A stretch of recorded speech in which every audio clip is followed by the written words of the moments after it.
Russia announced that 34 countries had applied officially to join BRICS. I think this is showing a growing awareness of Global South countries. I was saying that BRICS is the most important institution that we have in the Global South currently, and it's the biggest bet, political, economic, that we're going to have in the next years.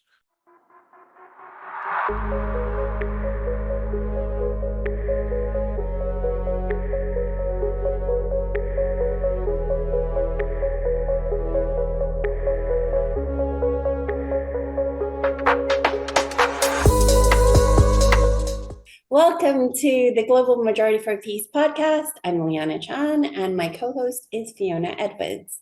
Every week on this podcast, we discuss with special guests from across the world our mission of building a global movement to challenge the US-led war drive against China, Russia, and countries in the Global South.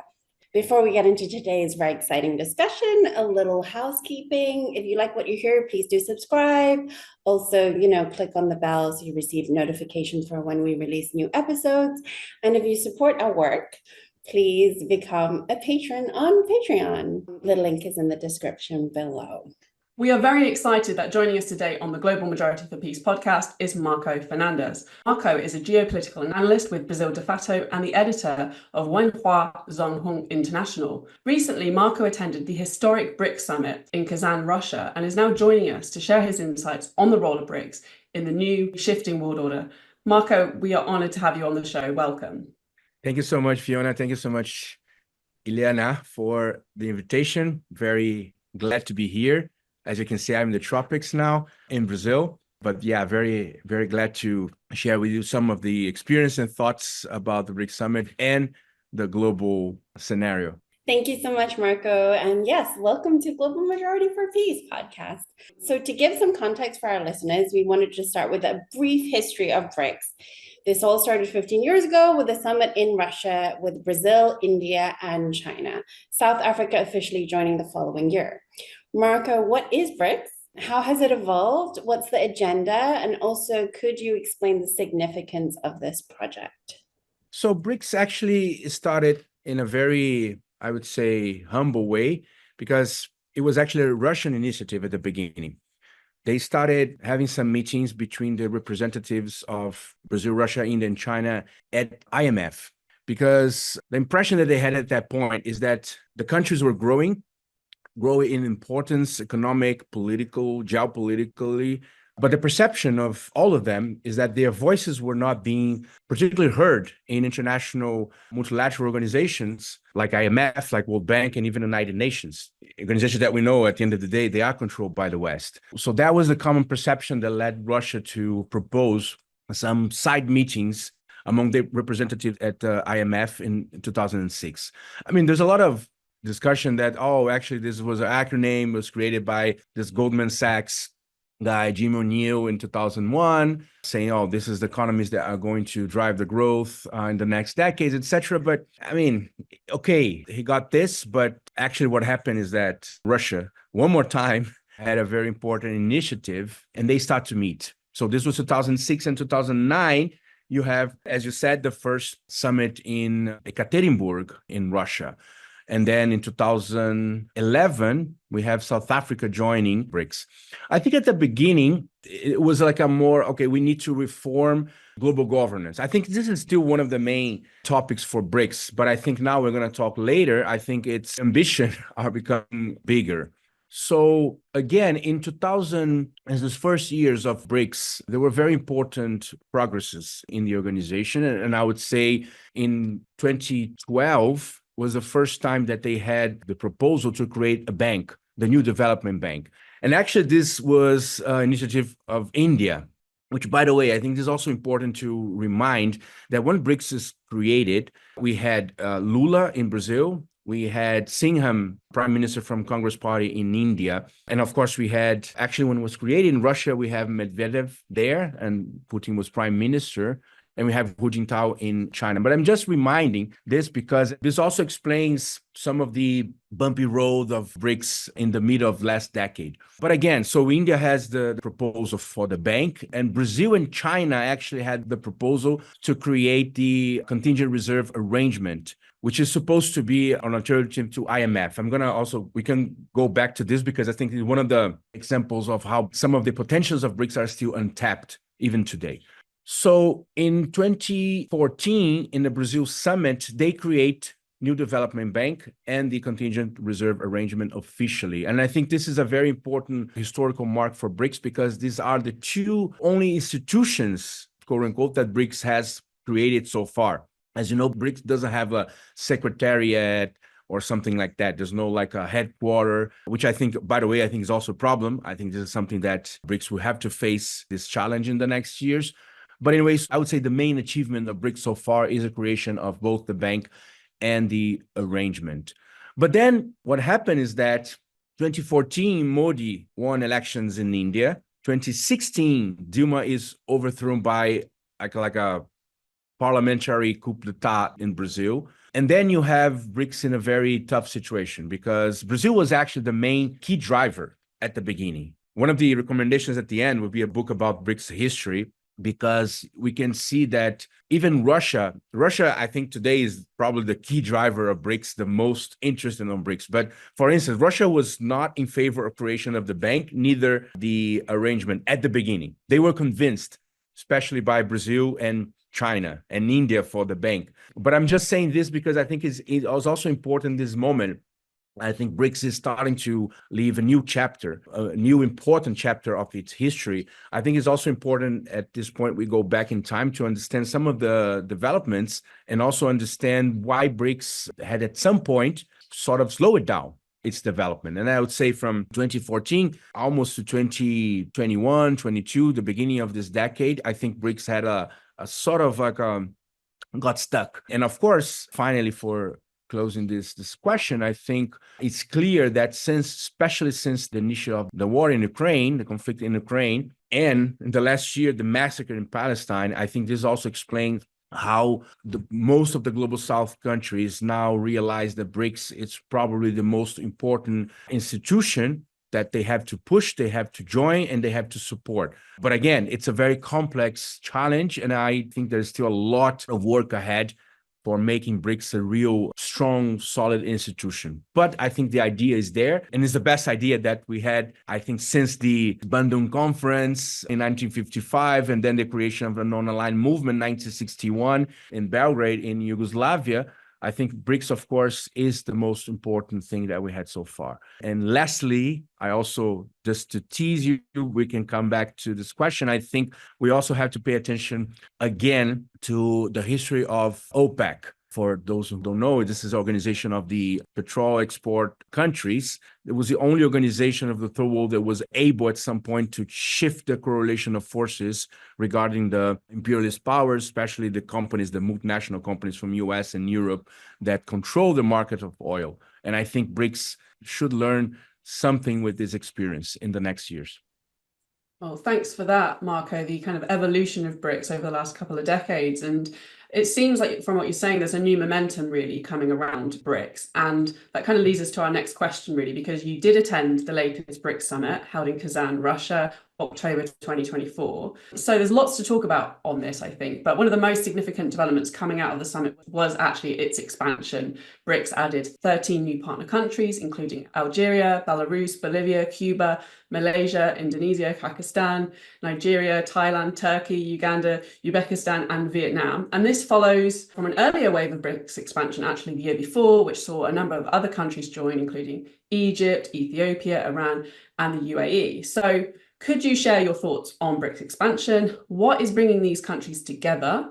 How significant is this? And just also your overall assessment of what was discussed at this BRICS summit in Kazan. Sure. Well, first of all, I'd like to start with the Russian choice of the city, which I think is very significant and became, I think, even bigger in terms of a symbol. The Kazan is actually the most Islamic Muslim city in Russia. And I think it was a very wise decision of Russia last year when they decided to host a summit there, because remember, the last year we had the first big expansion of full members of BRICS, and 4 of them invited Islamic countries: Egypt, Saudi Arabia, the Emirates, and Iran. So I don't think it was a coincidence that Russia was hosting the summit in Kazan. But when Russia decided, that was before the beginning of the massacre in Palestine. So at the end of the day, I don't know if you guys saw some of the images, but one of the images that viralized during the summit was this image of Kul Sharif Mosque, which is in the center of Kazan. It's a beautiful mosque, like a blue and white, and it's in the top of a hill where you have the Kremlin of the city, and you have this image that viralized, which is the mosque with the logo of the BRICS logo that was actually projected in the walls of the Kremlin. So we have a beautiful image, BRICS 2024, and a big mosque. So I think this, for me, this became one of the greatest symbols of the resistance of the Palestinian people and the Muslim people against the attacks and massacre, the genocide of the Zionist state of Israel. Which, by the way, two things. First, this is a different expansion from last year because they are not full members. They are partner countries. They are trying to figure out a way to involve more countries, but at the same time, there's a perception from the leadership of BRICS. For the countries to fully join, this will take a few years. BRICS is already a complex organization. And also, I think they want to avoid some of the issues that we had last year because, for instance, Argentina refused to join BRICS. And to be honest, Saudi Arabia, we still don't know where they are. They are in, they're out, we don't know. They signed a statement, but they didn't actually join so far. So I think also they are trying to find this way of bringing countries together, but at the same time with a process that might take a few years, and also for the countries to realize, oh, we really want to be in BRICS, and also for the BRICS realize, okay, this country should be with us fully. And also the second thing is that this list of 13 countries, they are not confirmed yet. Russia now is supposed to have consultations with all of them, and to confirm if they're joining or not in the next months. I mean, a few countries already said yes, like Cuba said yes, Bolivia said yes, Belarus already said yes, but the official announcement should be taken in the next months.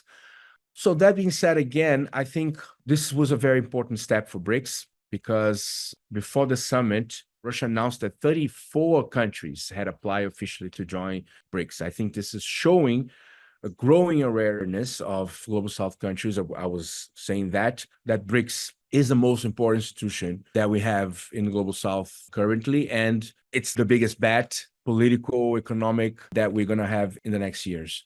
Just a few comments about expansion, very briefly. I think Turkey was definitely a big deal, a surprise, because remember, this is a NATO country, and right now, 2 BRICS members are military targets of NATO. Russia and Iran. And as you guys know, because you guys following what's happening between China and US, China might become the next target of NATO in the next couple of years. And we hope not, but there's a lot of possibilities, unfortunately, for that to happen. So we still don't know actually what Erdogan wants. If this is trying to get more bargain power to negotiate with European Union, which they have been doing for 15 years or more, and European Union is just cheating Turkey, or if he's really interested in joining BRICS. So this is something that we have to observe in the next years. But I would say also as a highlight, I think China made a big movement bringing ASEAN countries, Southeast Asian countries to BRICS, which I think for BRICS is going to be very, very good.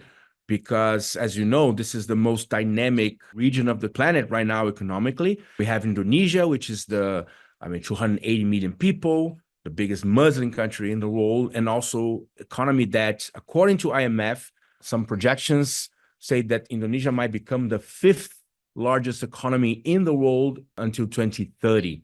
So it's a big deal for BRICS to have Indonesia there.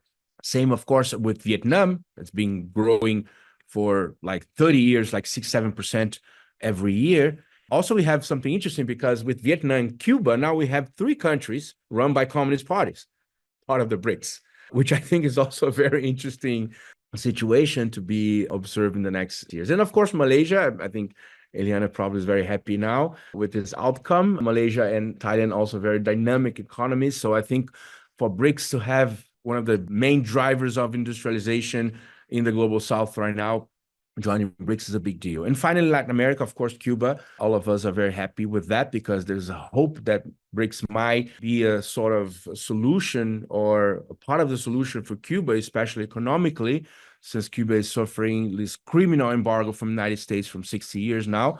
So there's some hope. And also, of course, Bolivia, which is a very important country, strategic country with lithium reserves and a very progressive government right now, although there's big dispute right now inside the left in Bolivia. But I would say for Latin America, there were bad news because although we're very happy with Cuba and Bolivia, they are very small countries in the region yet. So the fact that we don't have Argentina that refused to join because of Milei decision, we don't have Colombia. Colombia was actually invited, although informally by Brazil, but it was invited, but they don't want to join right now. Probably some internal pressures, the relationship with the US. We know that the foreign minister of Colombia is very, very connected to the United States. And finally, we don't have Mexico, which is the second largest economy of Latin America. But we know that this is a conscious choice from Mexico because of its relations, economic relations with the United States. And finally, we don't have Venezuela. But at the end of the day, I think Latin America is still very weakened in BRICS. And this is not good for the continent. This is not good for Brazil. And I think we're going to suffer in the next years if we don't have bigger countries of Latin America joining BRICS. At least for us here in Latin America, that's going to be, I think, one of the weak spots of the BRICS. Also, there was a good news about President Dilma Rousseff being renovated in the presence of the bank. Let's remember that's what's happening also because Dilma actually came in the middle of the Brazil's mandate because we had a shift between Bolsonaro and Lula. And at the same time, there was a lot of concern inside the bank right now about what would happen with a Russian president, because Russia was supposed to be the next president of the New Development Bank in July next year. But of course, with all the sanctions, with all the conflicts with the West, even Russia was worried about it. So there was a consensus that the best solution now was to keep President Dilma Rousseff in the bank. So I think this was the key highlights of the summit. Thank you for that. I am going to drop you right back into the Venezuela question right now. I mean, you've already talked about the complications of BRICS. I mean, so many different countries, so diverse. You've talked about the dynamics a little bit. We'd like to go a little bit more into the contradictions and some of the tensions. One of them, of course, is that Brazil's President Lula da Silva vetoed Venezuela's entry into BRICS. The stance is in line with the Brazilian government's increasingly hostile attitude towards Venezuela in recent months, including participating in the US-led campaign to delegitimize Venezuela's democratic election in June, which saw Nicolas Maduro re-elected president. And then secondly, at the summit, there was a historic meeting between China's Xi and India's Modi, where there was a very important agreement to de-escalate tensions along their disputed border. In the context of the US's determination to use India as an ally in its international containment of China, this détente between China and India seems like a real blow to Washington's agenda. Could you share your analysis on these two major developments at the BRICS Summit? And I suppose we should mention that Trump is president, so whether or not this changes any of your analysis as well. Yeah, I mean, I think you mentioned a very important point is that, of course, that expansion of BRICS is expected, is desired, is necessary, but it comes with a lot of challenges indeed. One thing is to have consensual decisions among 5 countries. It was already more complex from last year with 4 or 5 new ones, and it's going to be more complex in the next years. But I don't think we have an alternative for that. That's the price that the Global South has to pay and the BRICS has to pay to try to create alternatives to the current global order and the international and financial monetary international system. But I think probably BRICS will have to figure out how every decision has to be consensus, because this was the rule so far, the informal rule so far, but it's going to be impossible to move with consensus if you have like 25 countries and very diverse. So I think this is one of the challenges. Second, about Venezuela, that was actually, I would say for Brazilians, for many Brazilians, that was a big shame for us. It was embarrassing to see the behavior of the government that most of us supported 22 years ago. We still support, but actually, I would say this is a topic for one whole show. But to be very brief, I will limit my analysis, my criticism to Brazil's role into 2 points. What Brazil did was a double contradiction with one of its principles of foreign policy and one of its current priorities of foreign policy. The principle, which by the way is in the Brazilian constitution, is that Brazil don't interfere in internal affairs of other countries. This is a constitutional principle of Brazilian foreign policy. Brazil has no legitimacy to be a sort of like a judge of other countries' elections. And this is what Brazil is doing right now, or we're doing since the elections in Venezuela. Oh, we don't recognize it. So wait a minute, but Venezuela has an electoral court that says if the election is legitimate or not. What Brazil has to do is to follow the decision of the Venezuelan institution and not to be in the middle of, I don't know, mediating between Venezuela and US and Europe and say, oh, guys, you need to show us the proofs of. So this is really embarrassing. And I think it's the single most mistake of Brazilian foreign policy of Workers' Party's government. And I'm talking about the 8 years for Lula, then the 6 years of Dilma, and now more 2 years of Lula. So we're talking about like 16 years of government. This was the single biggest mistake ever made. And the second one is when Lula was elected for the third mandate, first thing he said about foreign policy is that our main priority is the integration of South America. What they did now is just throw this in the basket, in the garbage, because how can you integrate South America without Venezuela? We already lost Argentina in this project, and Argentina is not coming back to this circle before Milei is out. And now we are just basically saying to Venezuela, which, by the way, is the largest oil reserve in the planet. 19% of the oil reserve in the planet belongs to Venezuela, which is absolutely untapped now because of the huge sanctions that US is imposing on the country for many years. The economy has also big untapped potential. And this would be a very important, actually, niche for Brazil. And I'm now talking about even from the point of view of foreign policy and point of view of business, of capitalist interests in Brazil, because Venezuela could be a big partner of Brazil in the next years, and Brazil could profit and Venezuela could profit of that. So that was really, really a bad move. We still hope that in the next months, some things can change.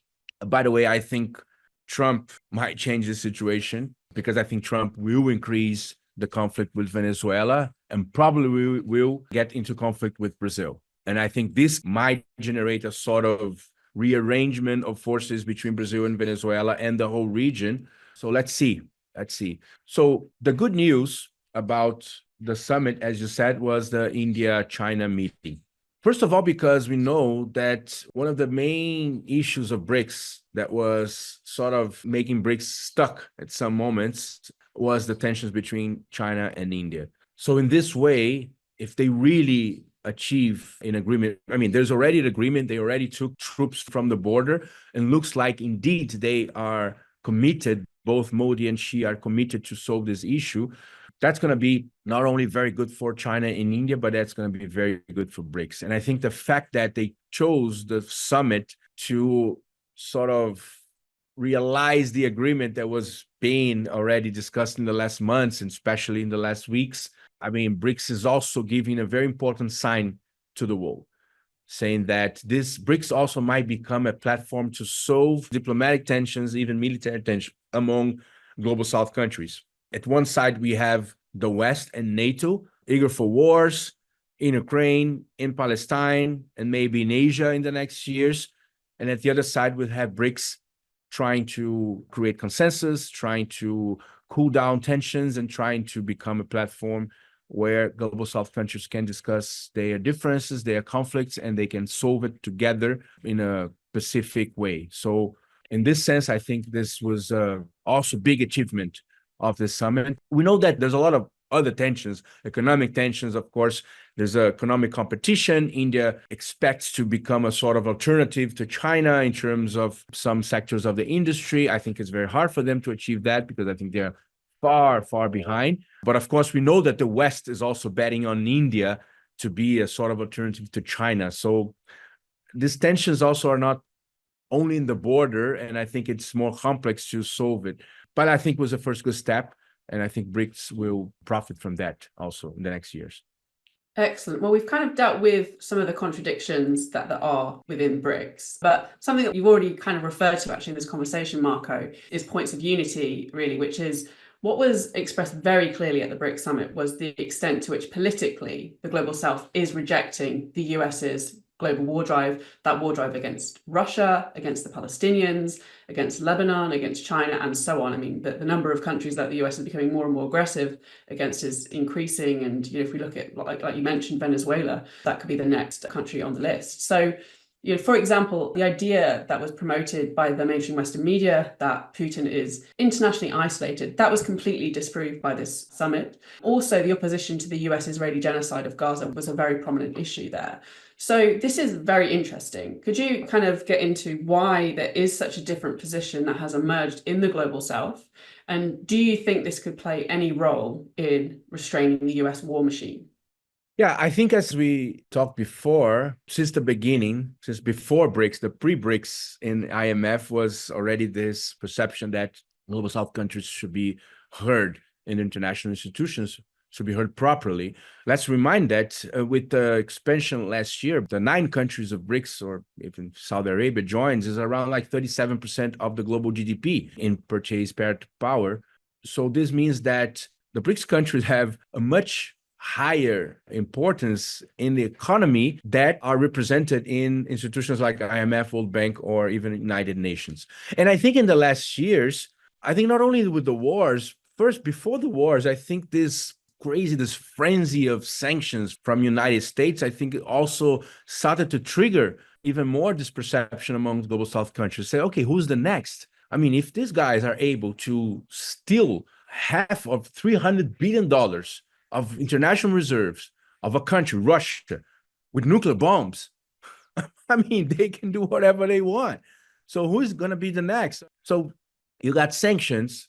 You got wars, as you mentioned. You got Ukraine, you got Palestine, you got maybe more fronts in the next year or next couple of years. So I think this is triggering a growing perception in the Global South that if we don't unite, if we don't join BRICS or other organizations, other platforms, we're not going to be able to fight against all the attacks and impositions, criminal, actually, impositions and attacks by NATO countries, by the West, by US. But at the same time, I don't think we already have a solution for that in BRICS or for Global South in terms of how to stop genocide, how to stop NATO, how to put pressure on US and White House and Brussels and NATO not to commit all these cruelties that they have been doing the last 2 years, 3 years. So I think this is a big challenge because at the end of the day, to be honest, what's happening now in Palestine, it's like they can do whatever they want. It's almost like that. I mean, they're killing the leaders of like 3 decades leaders of important organizations like Hamas, like Hezbollah. Of course, many countries are outraged. I think it was important, what's happening in BRICS in the summit, all the statements against the genocide, against the war in Ukraine. I mean, I think Brazil-China initiative of this sort of peace club is also very important. And also, I think this is one more sign that BRICS is trying to show to the world that peaceful solution is not only desirable, but it's necessary. But again, I think we are still behind in terms of creating a concrete solution or a concrete way to avoid the attacks and genocides that are being perpetrated by United States and NATO. So this, I think, is also one of the big challenges that we're going to have. But we know that at the end of the day, it's hard to stop military strength only with negotiations. So let's see what's next. Yeah, I guess this leads to kind of the question of there is a lot of hope put into this idea of a multipolar world of BRICS being so much a part of that. And to speak to what you just said, can you expand a little bit more on what you think the balance of forces? Has it shifted internationally? Are we actually witnessing the emergence of a new world order, even if it's complicated and challenging? Yeah, I think clearly there is a shift in the correlation of forces internationally. I mean, this is a given example of economically, right? By the way, with the new expansion, if the 13 countries are confirmed, although there's 2 countries, Algeria and Kazakhstan, there are already some rumors that they're not going to join. But anyway, even without them, the new BRICS plus countries, they would represent something around 42 or 43% of the global GDP in PPP, which means BRICS is almost half of the global economy. Of course, this give some economic clout to BRICS. And I would say, I'll give 2 more examples related to proposals that Russia did in the summit. It was just proposals so far, so now has to be discussed and agreed by the countries, and I think this might take a couple of years. But even though, I don't know if you heard about the proposal of a creation of a BRICS grain exchange. So that was one of the most innovative proposals that BRICS ever did since its foundation. By the way, the perception of Russia is that, okay, so we are huge producers of grains in the planet. Just for you to have an idea, with the new countries, BRICS countries will be responsible for around 74% of the rice production in the planet. This is especially because of India, China, and Vietnam. 56% of the wheat, 48% of the soy, and 44% of the corn. So President Putin said a few months ago, it's like, it doesn't make sense that we produce the grains and the prices are defined by the Chicago exchange. And we don't have much influence in the pricing system of the grains in the global market. So the idea was to create some mechanism among BRICS that, first of all, the countries could have more influence in the definition of the prices, so you could keep the prices more stable, which is absolutely critical for countries who depends of the exports of these grains, because the mechanisms are very unclear now of the pricing system. And second, which is the most, I think is even more important, is that, remember, one of the big discussions of BRICS in the last couple of years was the necessity to create alternatives to the US dollar hegemony. So there's a lot of discussion going on about a new international payment system, because you know that SWIFT now is a political tool of the US. There's even some discussions already within BRICS, still at the beginning of the necessity to create not a new currency like euro, but it would be a unit of account or a reference currency that will allow BRICS countries to do trade without using the dollar. I think this will take a few years still, but the discussion is already there. But one of the pillars of the dollar hegemony is also the fact that the commodities market are mostly done in dollars. From 80 to 90% of the food commodities and the energy commodities trade right now is done in dollar. Well, if you create some mechanism in the BRICS where you can open the market of grains, for instance, of commodities, food commodities like grains or energy, to other currencies that not the dollar, to yuans, to rubles, to rupees, to reais, what you're doing is actually undermining the domination of the dollar on the financial and monetary system, because countries would have less need to have dollars to buy basic stuff like food and energy. And by the way, talking about energy, there's also this initial proposal from Russia to also create some sort of platform within the BRICS to deal with energy. Because remember, again, with the new countries, BRICS will be responsible for 50% of the oil reserves in the planet and 60 or more % of the gas reserves. And if you go to other sources of energy like nuclear energy, this is amazing. Russia produces half of the enriched uranium. That is the fuel for nuclear power plants. Russia produces half and China produces 18%. So Russia and China together have almost 70% of the production and the market of enriched uranium. And if you go to renewable energies, China is the number one by far, a production of renewable energies. US is the second, but India is the third, and Brazil is the fourth. So China, India, and Brazil together produce more renewable energy than the whole G7 combined. So again, BRICS is becoming a superpower in energy and in food. So I think this is one of the examples that shows how the economic cloud of BRICS is growing. But again, I still think that we are behind on taking advantage of this. And I think this is one of the other big challenges that BRICS will have in the next years, is how to leverage these conditions economically and politically. Because at the end of the day, one thing that concerns me a little bit is that, as I said, BRICS is the most important institution that we have right now in the Global South. Probably historically is the biggest potential that we ever had in the third world and in the Global South now. But if in the next years, BRICS is not able to achieve concrete results and bring concrete benefits, economic and politically, to our countries, BRICS might start to lose steam and momentum. Because again, if BRICS don't bring concrete benefits to the people of our countries, why people should support BRICS? Why, for instance, if Milei says, oh, Argentina is not joining, nobody in the country will react about that, because people don't even know what BRICS is, actually. Ordinary people.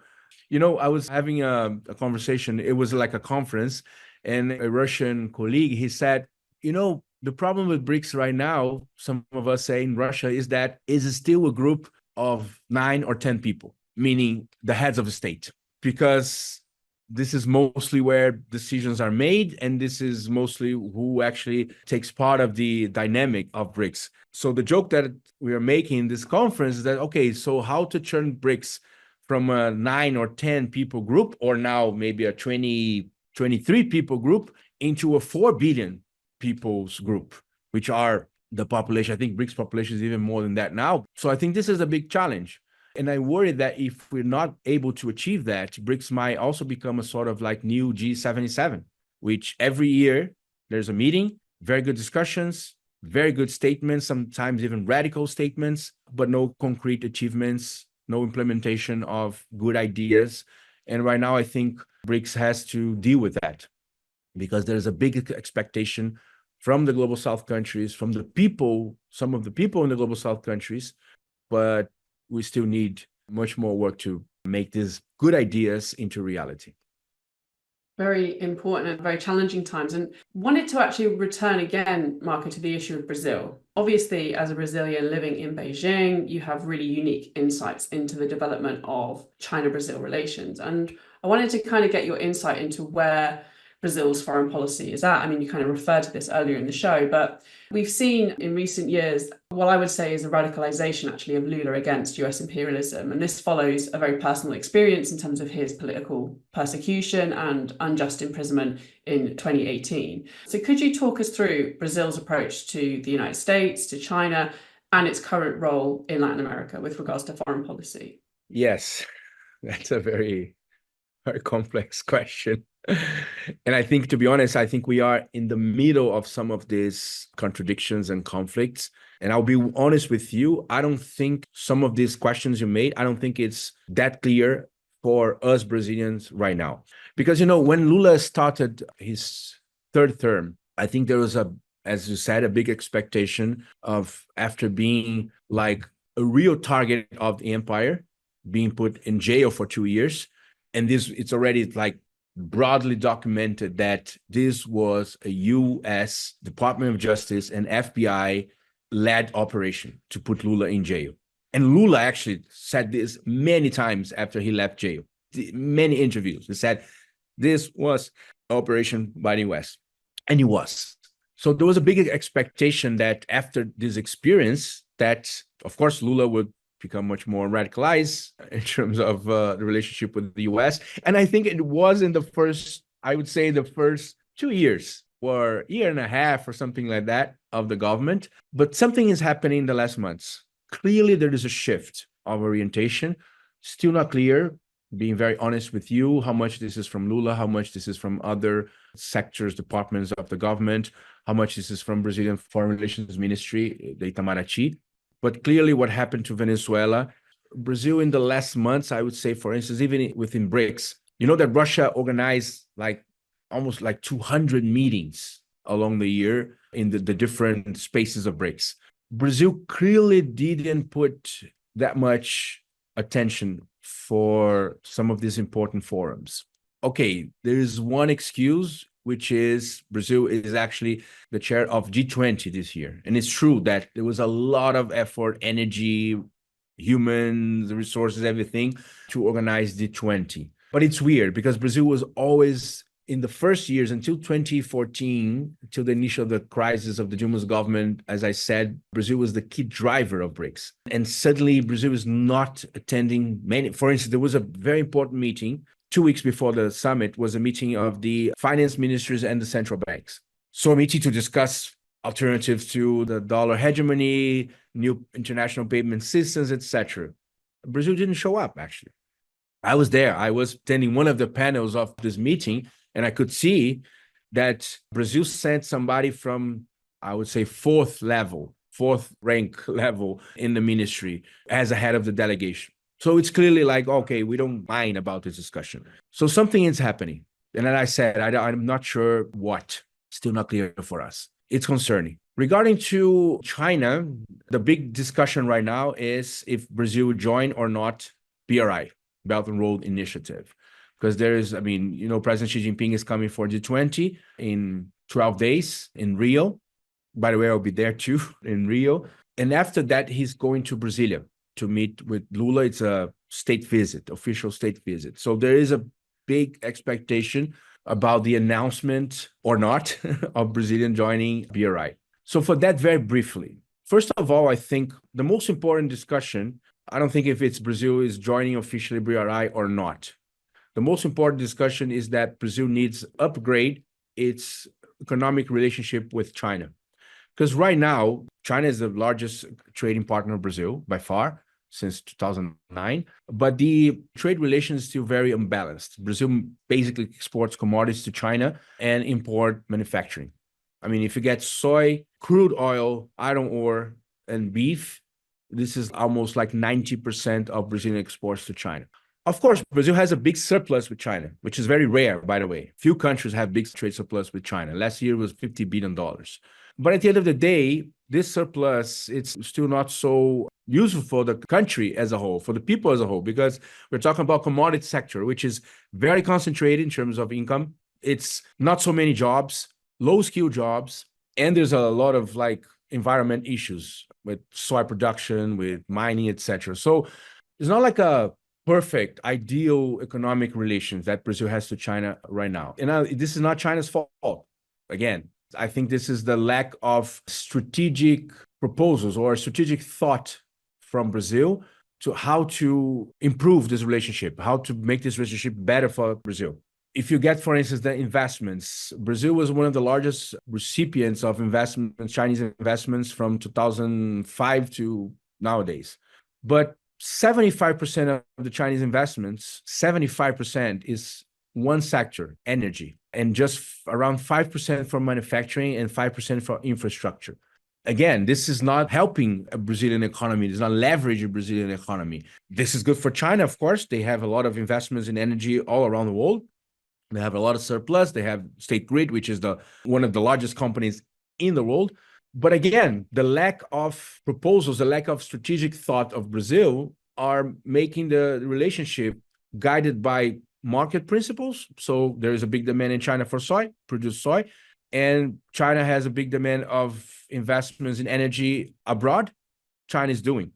But for Brazil, again, because we didn't think about properly yet, even this government right now, in this first 2 years. So I think this is the most important discussion right now, and not if Brazil is joining officially or not, because there's a lot of discussion and controversies right now, because Brazil also internally, the government, not everybody wants to join. But at the same time, there's no a contract for BRI. There's a lot of investments that is within the frame of BRI. And of course, for China puts this as its priority for foreign policy. It has legitimacy, China investing, so they can do propaganda about BRI, and they are right, but not necessarily for the countries is the same weight in terms of, what is BRI?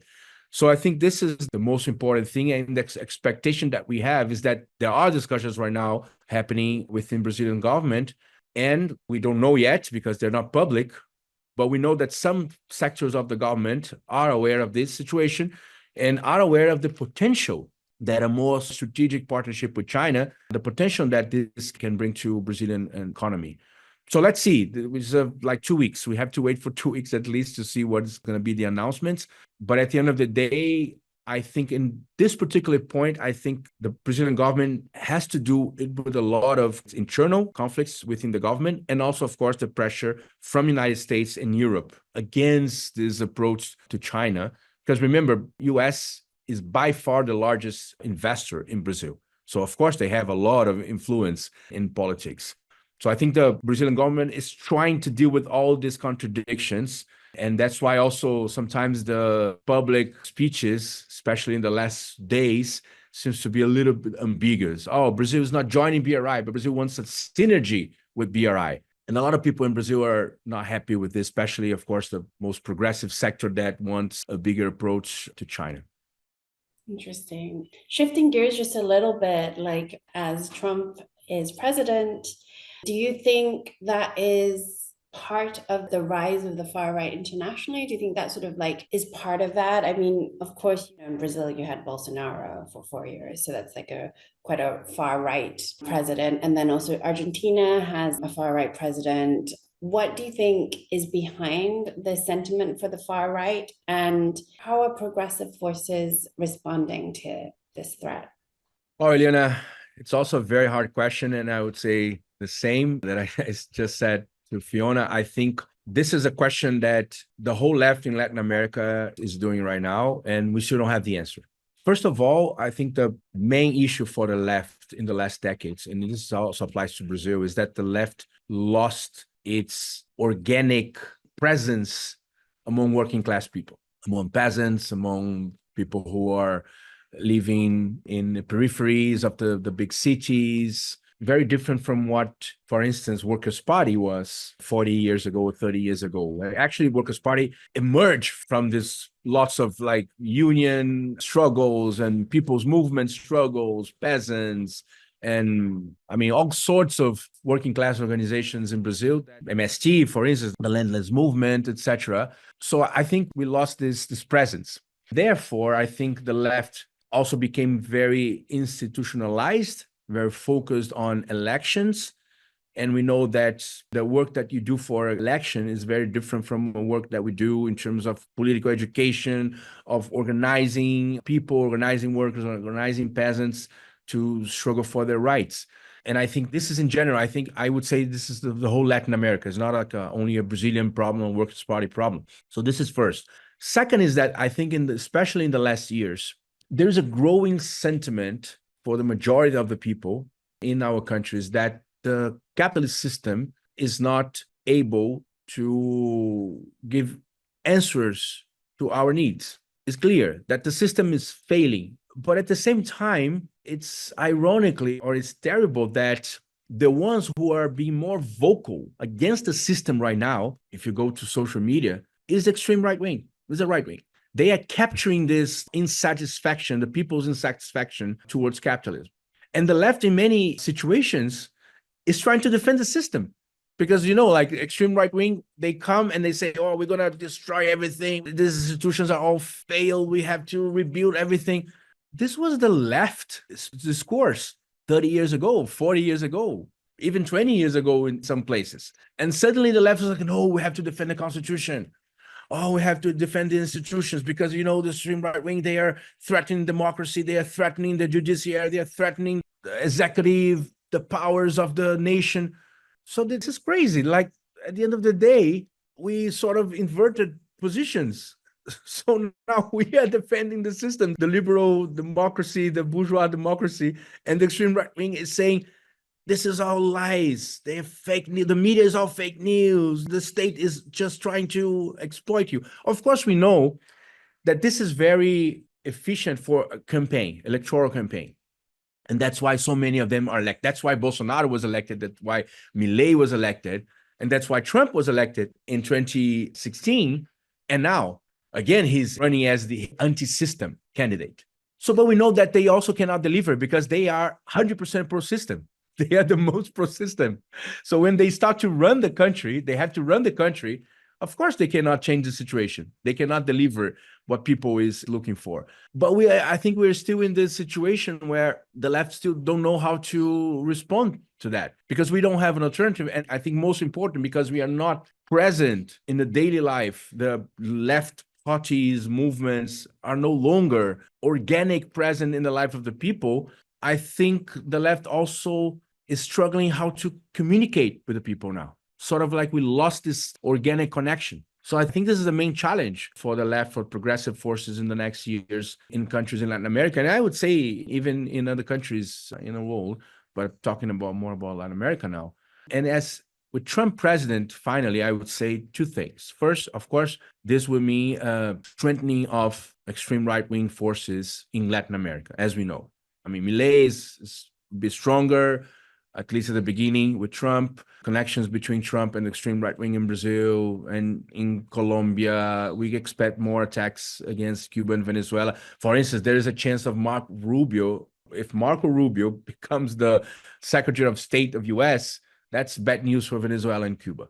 But at the same time, I should say that with Trump, there's one dynamic, is that Trump is much more confrontational and very erratic. Trump doesn't act with like a clear strategy. He knows where to get year 1, year 2, year 3. So many times he just screw ups. He make bad moves and mistakes and political mistakes. As we saw in the first Trump term, this also increases the contradictions in the relationship between United States and other countries. And at the other hand, the Democrats, they have a much more sophisticated approach sometimes. I would say in Brazil, particularly in Brazil, there's historical relations between the Democrats and the Workers' Party. And I think in the moment that we're living now, where there's like a growing aggression from the empire against so many countries in the world, these different relations, these friendly relations between the Democrats and many of the progressive forces in Latin America, it doesn't help Latin America. It's actually strengthened the position of the empire. And I think Trump, many times, he weakens the positions of the empire. He did this with China. NATO, let's remember, with Trump, NATO was split, was divided. And what Biden did, reunited NATO and was able to bring NATO to a war against Russia, expenses of the European economy. Trump would never be able to do that, never be able to unite NATO against European interests. So let's see. It's just starting. For the progressive forces, I don't think it's totally bad news that Trump won the election. I think he'll make a lot of mistakes, and I think some of the global South countries will be able to take advantage of Trump's mistakes in the next years. I think especially China. Just to expand a little bit on this issue of the far right in Latin America, I mean, I recently went to the World Congress Against Fascism in Caracas, and you're completely right about how important this issue is to progressive forces in Latin America. And I think one of the things to me is you were talking about in Brazil, the lack of like a strategic project, really, in terms of things. You've had this massive sort of economic crisis in the world, and there has been difficulty in that context of kind of taking forward people's living standards and stuff. And that's something which the far right try and exploit, but actually that they represent sort of capitalism on steroids, really. I mean, how much do you think that is part of the picture, as well as just the kind of, I think particularly in relation to Argentina, for example, like the centre-left government didn't deliver, they didn't deliver on kind of the economy and living standards. So I think that's like a big kind of strategic problem. Obviously, the situation in Latin America is a lot more difficult than it was, during the so-called pink wave, where you had a better economic situation internationally, and now things are just a lot more difficult. Yeah, I think you're right, Fiona. I think first thing, as example, Argentina, again, some of the progressive governments in Latin America, they have been just trying to manage the crisis. I mean, we didn't see any initiative from Fernandez government to try to do something new to create some sort of a strategic development project or some social programs. I mean, there was nothing new. It was just about managing the crisis. Of course, they had like a huge weight on their shoulders, which was the IMF huge debt. That was a big problem. And there was Macri's and Trump, actually. There was actually a collusion between Macri and Trump. That was the first time that IMF did such a huge loan for a country that everybody knew that would not be able to afford. So I think it's $47 billion at that time.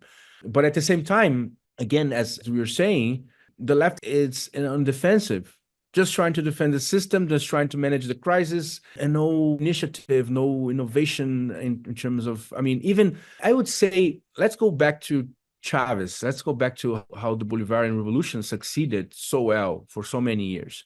Because every time there was a crisis in the country, it was like a tension around one issue.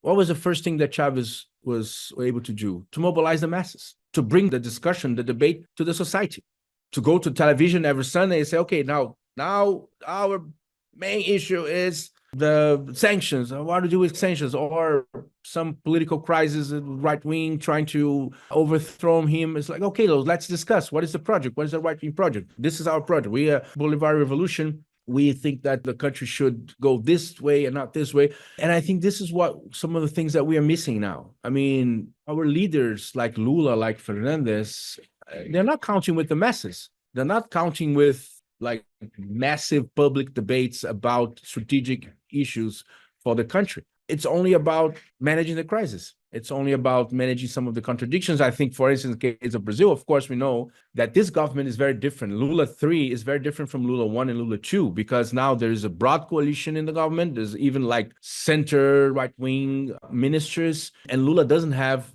the full control of the situation. And even the Workers' Party is internally is much more split and fragmented than was 15 years ago, when Lula had a very strong political core. It was not only Lula, there was a very strong political core with very experienced cadres taking decisions together with Lula the whole 8 years of the government. He doesn't have this group anymore. So literally, I think both the party and the government are weaker than was, for instance, in 2008, 2010. But at the same time, again, if the left don't bring hope back to the people, we're just going to be in this continue back and forth, go to elections in 4 years. Okay, 1 year we win because the extreme right-wing anti-system went to the government, but there was a shitty government, so people voted for the progressive forces again. But in 4 years, we're not able to do something new. So another extreme right-wing charismatic candidate comes and wins the election. And of course, there's no way you have a strategic development project for Latin America with this twists and turns, and each 4 years we change government from right to left to. So I think this is one of the key issues, that if we're not able to reestablish the progressive forces, and as I was saying, the connection with the people, connection with the masses, and the capacity to elaborate a development project and bring hope to the people, we're going to be stuck. I mean, remember, Latin America, if you go to the numbers, Latin America is literally stuck in its economic growth in the last 15, 20 years. Literally stuck. Is the worst situation we had in decades. So that's what's happening right now. How do we bring hope to the people? What would you recommend that people read, listen, watch, come on, to get themselves like motivated, inspired, but also to understand what's going on in the world? Oh, first of all, I think there's no secret sauce. I mean, as I said, if the left organizations are not part of people's life, are not in the daily struggles, building organizations, building cadres, training leaders. And again, if we don't also unite as a region, because with the exception of countries like Brazil and Mexico, who are huge economies, the other economies are not so big. And if we don't act as a region, which, by the way, was one of the projects of the PT's first governments from 2002 until 2014, at least, was to, remember, Brazil drove the creation of CELAC, the community of Latin American and Caribbean countries, drove also the creation of UNASUR, which is the South American countries platform. All of that was destroyed by the attacks of the empire, and against Lula, against Kirchner, against Correa, against Evo, against Chavez, and later Maduro. So again, if Latin America don't act as a united region, we're going to have big troubles to prevail. And one of the things that I think also is concerning now is that we know that U.S. is losing ground in other parts of the world. It's losing ground in the Middle East. It's totally demoralized in the Middle East now. It's losing ground on Asia. Even the fact that we were mentioning, like, this 4 new ASEAN countries joining BRICS. Remember, this is one of the most tension regions right now. Another conflict might emerge in South China Sea, maybe Philippines, or even Taiwan. So the U.S. is losing ground also to China in Southeast Asia. So that we know there is a tendency when this happening is that U.S. will be even more willing to keep your domination over Latin America. His historical domination over its backyard or front yard, as Biden said. It's amazing. Like, oh no, Latin America, saw this, Biden said this a couple of years ago. Oh no, Latin America is not our backyard. Latin America is our front yard. No, we don't want to be yours yard. We're not be in the house. We want to build our houses, get out of here. So I think this is also concern for us because there is this tendency that US will increase its control and its interventions in Latin America. And again, if we don't act as a united region, we're going to suffer a lot. Well, just to sort of finish it off, just wanted to know, obviously people should be following you, Marco, on social media. And I don't know if you've got any other suggestions of what people should follow on social media or in terms of books, in terms of to keep on top of what's going on in terms of the emergence, hopefully, of a new world order, the rise of BRICS, and all of these challenges that you're mentioning in terms of searching for a new development model for the global south today. Sure. Yeah, I have a couple of suggestions. So, I'm a historian, so I like to go back to history all the time. So with all this discussion about the new Bandung spirit, the new non-alignment movement spirit, etc., I would strongly recommend a brilliant book, amazing book by Vijay Prashad, the Indian historian, executive director of Tricontinental, which is The Darker Nations, which is like a very detailed history about the emergence of the third world as a third world project, as he claims. You can learn a lot about how Bandung was built, how non-aligned movement was built, and most important, our mistakes in the third world, also that allowed at that point, the first world or the empire nations to undermine this project. So it's a very, very insightful book. And second, as we were talking about BRICS, I also would like to recommend is actually a short book about the history of BRICS, the formation of BRICS, is made by a very important Brazilian economist called Paulo Nogueira Batista Jr. He was a vice president of the BRICS Bank, the first Brazilian vice president. He was one of the founders of the bank. Before that, he was at IMF for 8 years. He was the Brazilian representative, Brazilian executive director for Brazil and other countries, 9 countries. And he was one of the engineers of both the bank and the contingent reserve arrangement. So he knows a lot of inside stories about how BRICS was formed.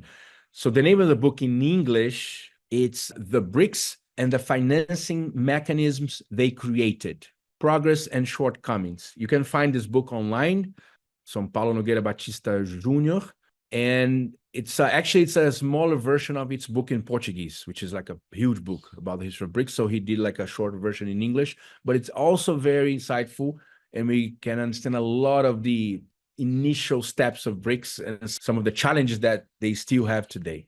So these 4 books. And finally, for watching, this is a sort of like a upside down recommendation because it's a very empire's point of view made by a Netflix series called The Diplomat, which is a series that was broadcast last year. And it's clearly like a attempt, a US cultural industry machine, Hollywood apparatus, to try to reshape its influence after Ukraine war and all the process of weakening its influence, especially in the global south. So this series was the most watched series on Netflix last year. And it's terrible because it's a very good series. It's very well done, as we know that when they perform in Hollywood, when they perform in their huge film machine apparatus, they succeed. But I think it's very important for us to watch, also to understand how this sort of mechanisms that they created still works very well today. So it's The Diplomat. Let's go watch and see. The good thing is that the second season was just released last week. It's very bad.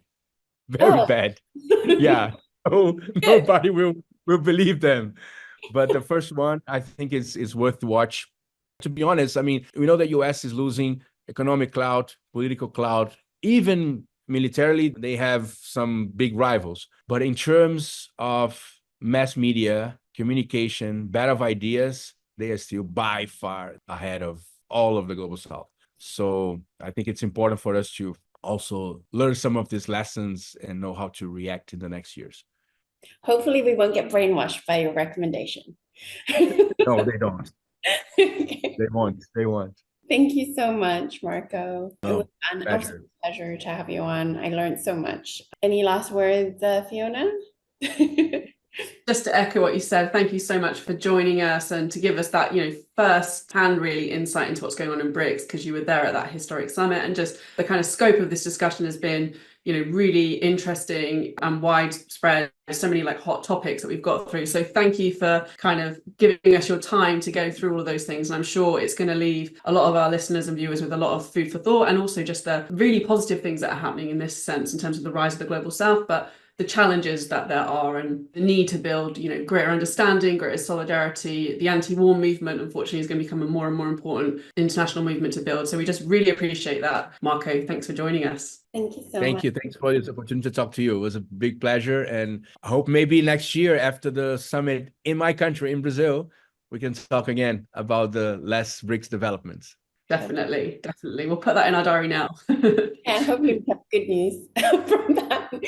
And just finally, if you've enjoyed this episode, do remember to like, subscribe, comment, and share with your friends. Thank you very much. Thank you, everyone. See you next time. See you. Bye-bye.